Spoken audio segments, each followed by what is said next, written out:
Good morning. So today is Lag BaOmer. It's a holiday. And the day before yesterday, I told them that I was going to come into work today. And this morning I woke up debating if I should go or should I not go? Should I cancel because of the holiday? My sons are home, my younger sons. And I was thinking I would just do another day at home, cleaning up and making atmosphere. And then I figured, well, I have to go into town anyway. To pull money from the bank. So I was thinking I would just go in and do half a day at work anyway.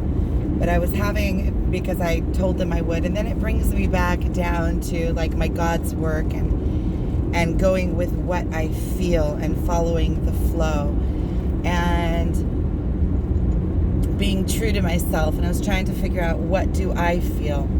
So I got up this morning, I got a cup of coffee, and I decided that I'm going to do it all.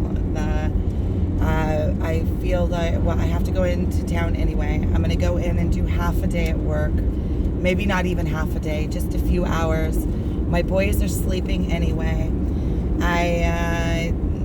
The dogs got to run around a little bit while I checked water and oil in the car.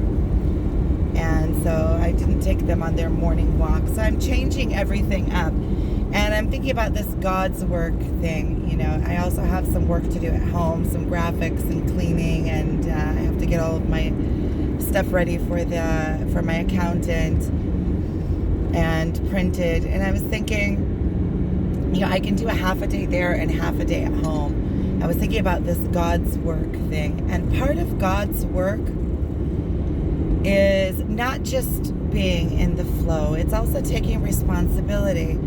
So last month, having this job at the Rob Roy really gave me security and an extra income. And it kind of feels like it was God sent. And it is also God's work.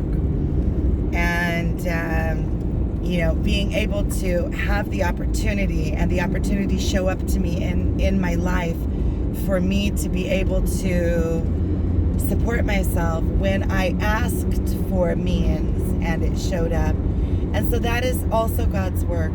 It's also a God sent. And also, part of being in this life experience is doing those things. And I really like the work there. And I like coming, and I painted all those signs. And on Friday when I went, I saw all the signs that I had already finished painting up. And that was really cool to see. I enjoy seeing my work up. It's like after I do design work, a lot of times that I go into the printer to pick it up, and it's fun for me. I get to go to the printer and see everything, how it turned out. That's like really fun. So what I really wanted to talk about is coming into the now. How the power of your life, the power of my life, the power of your life. I was meditating this morning and these thoughts came up into me, and I was thinking I stopped the meditation for a minute so that I could write them down, because I was thinking of the power of now. How the only time that we have power in our life is in the actual now. And so having all these high ideas and being able to connect to all these higher realms, that is an asset, and it's a gift. And from there you get the seeds of what you can plant in the ground. But the only time that you can plant in the ground is in the moment, in the current moment, and in the now. If you think about it, your past is already gone. All it is memories and experiences and things that you can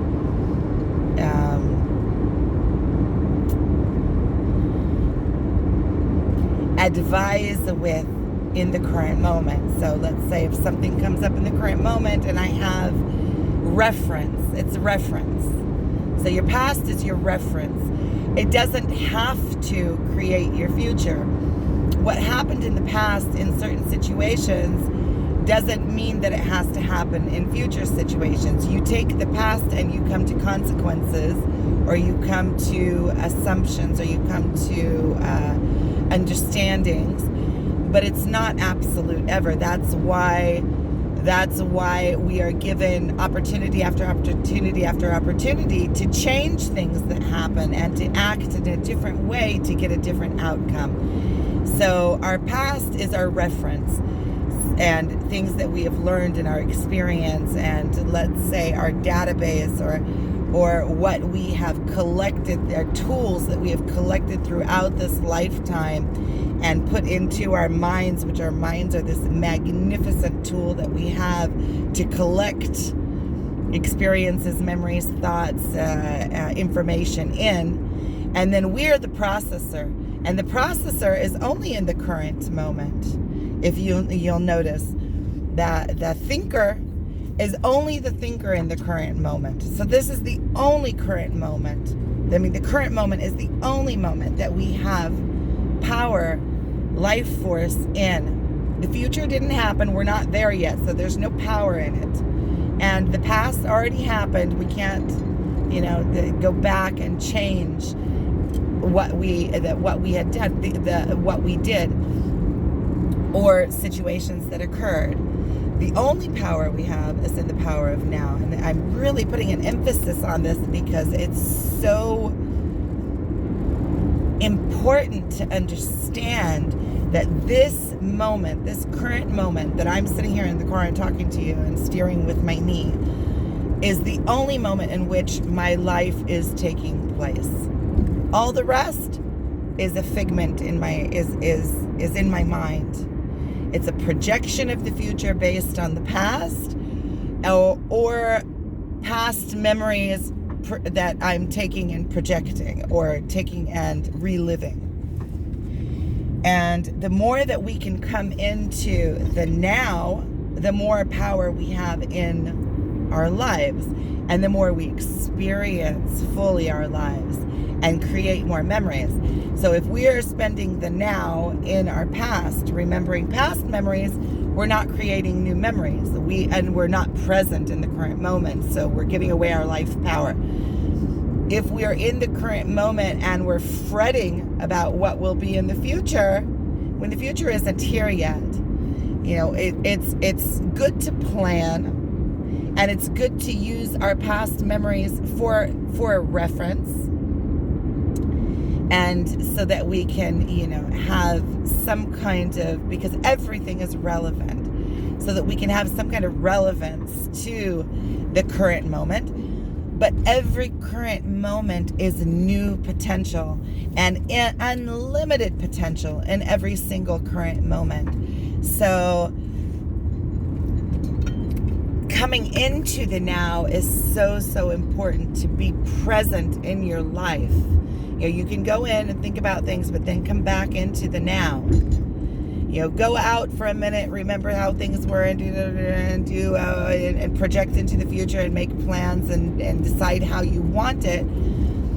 But then let it go and come back into the now. And when you know where you are driving your life to, or where your steering wheel is headed, where you're directing yourself, even if you don't have to constantly be there, because then you're not in the current. But when you do know and you let it go, and then you come back into the now, you are automatically perceiving things that are leading you into that direction. And when you learn how to use your emotions properly, and how to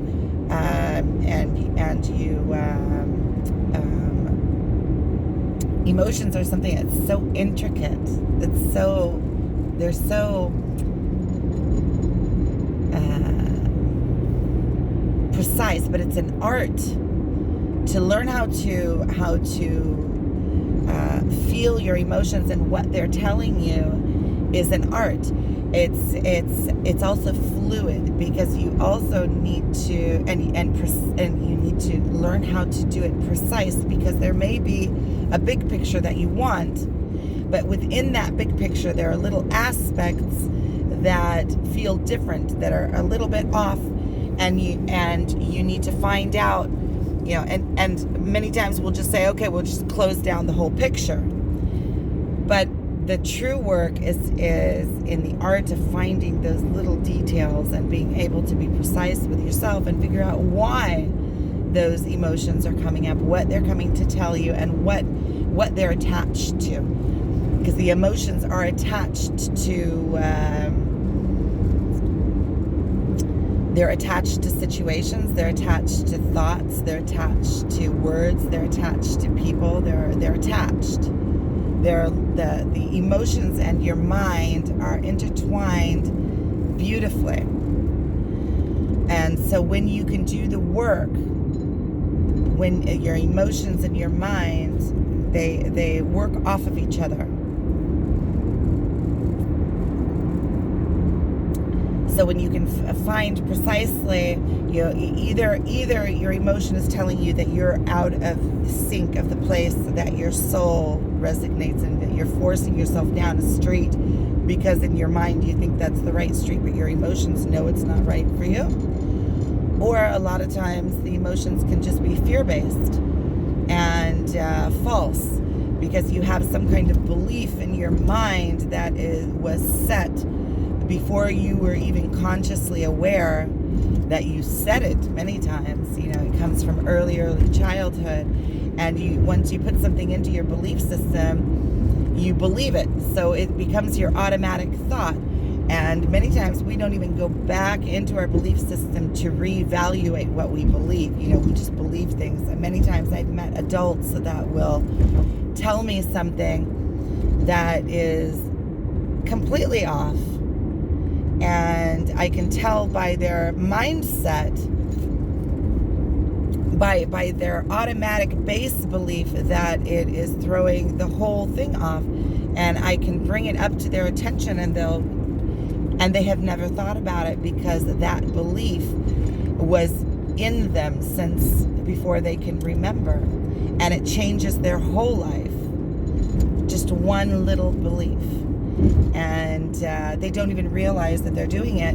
And when you can find somebody that is a good mirror for you, that can show you those places that you're offset, like I have with my twin, it's like getting a mirror in your face. But he's like that with everybody, that mirror.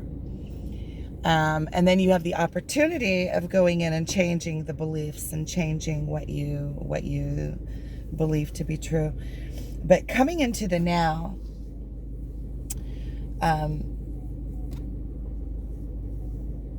is the moment that you have power in your life. And how to come into the now. You come into the now.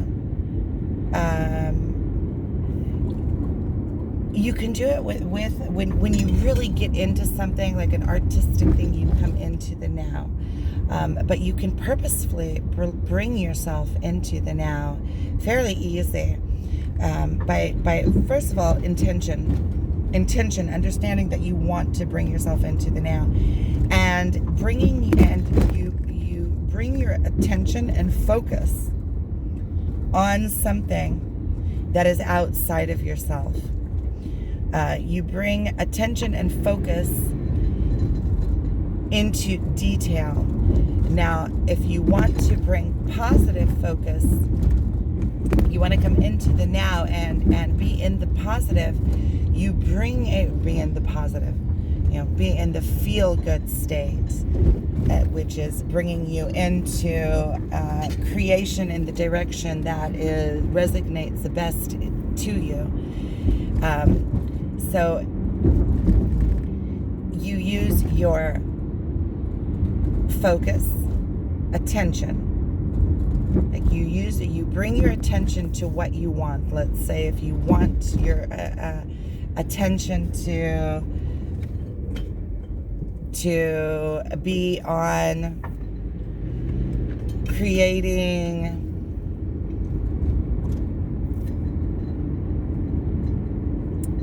say, I don't even know, a painting. So you have to bring your attention to that. Okay, attention and intention. So I say I want to create a painting. I bring my attention to that, and then I bring my focus in and pinpoint. And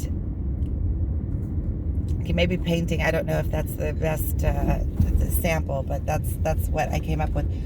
But you bring your attention to appreciation. You also find a parking spot if I can. Oh, there's a parking spot just waiting for me. I love it when that happens. So I'm just going to sum this up really quick because I have to run into the bank and then I'm going to head out to work.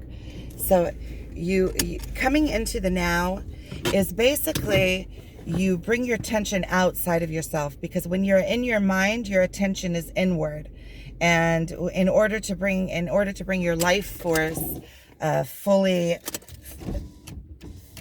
in order to fully use your life force in the now and bring yourself into the now, which is the place where you have power of creation, is you bring your attention outside of yourself. It's as simple as looking at this and seeing exactly how it's made and paying attention to it. You can do it really with anything, and you can practice this. Bring your attention into something that is outside of you. And when your attention is on something outside of you, you're not aware of yourself. You lose your self-awareness, and it brings you into full consciousness. And now when you use appreciation, the gift of appreciation is within itself. Because when you appreciate what's outside of you, you begin to look for more things to be appreciative of. You start having joy in your life, because the more you appreciate, the more you see to appreciate. It's like you magnetize appreciation into your life.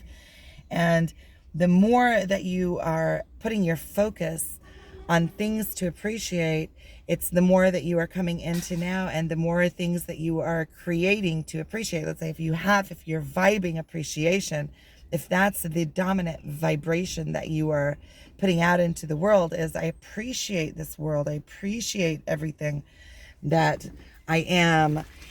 You start loving that feeling of appreciation, and you start looking for it in more places in your life, and you start creating things to be appreciative of. And you start, let's say with appreciation of my children, I begin to appreciate them more, and then I act more in appreciation towards them, and they rise to the occasion. They enjoy me appreciating them and paying that attention to them and putting my focus on them, and it makes them want to receive more of that positive attention and focus. And it's like it's a cycle. You start creating a cycle in your life. And right now, let's say with money, I'm money and being able to support myself, and the feeling that it gives me makes me feel like I'm in charge of my life, and I have choice.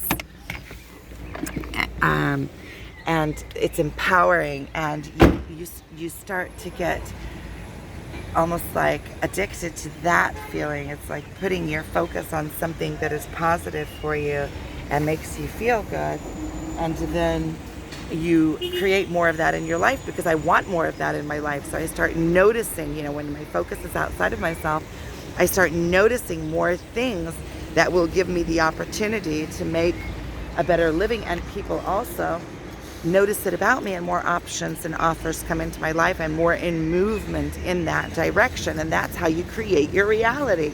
It's coming all the way back around. That's how you create your reality.